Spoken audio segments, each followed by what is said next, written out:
احمد بشیر صاحب ہے، انہوں نے ایک کالم اور ایک ناول لکھا ہے دل بھٹکے گا کے نام سے. اس میں انہوں نے لکھا کہ سرکار کو ایک مرتبہ فتوے کی ضرورت ہوئی کہ رشوت پر فتویٰ حاصل کیا جائے، تو انہوں نے ایک مولانا صاحب تھے ان سے رابطہ کیا اور انہوں نے نام بھی لکھا، میں اس وقت نام نہیں لوں گا، کہ آپ سے رشوت پر ایک فتویٰ چاہیے. تو چونکہ جو سرکار کی کیفیت تھی اس پہ انہوں نے سوال کیا کہ رشوت لینے کے لیے فتویٰ چاہیے یا رشوت کے خلاف فتویٰ چاہیے، آپ کو کس پہ فتویٰ چاہیے.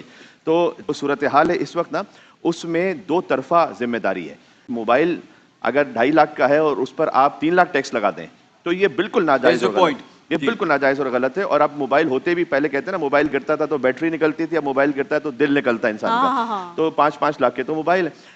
اب یہاں پر اصولی طور پر تو وہ بات ہے کہ ویسے قانون کے اعتبار سے کہ آپ نے ٹیکس دینا ہے، لیکن ٹیکس پر جب آپ دے رہے ہوں تو بعض فقہاء نے اس کو اس طرح سے بھی لکھا ہے کہ اگر آپ کو یہ یقین ہو رہا ہے کہ آپ کا ٹیکس چوری ہو رہا ہے اور اس سے آپ کو کوئی ریٹرن نہیں مل رہا یا جتنا ریٹرن ملنا چاہیے اتنا نہیں مل رہا، اور آپ کو بینی و بین اللہ یہ مطمئن ہو چکے ہیں کہ میں نے جتنا میں لے رہا ہوں سروسز اتنا میں ٹیکس دے چکا ہوں، تو آپ کی شرعی ذمہ داری پوری ہو جائے گی.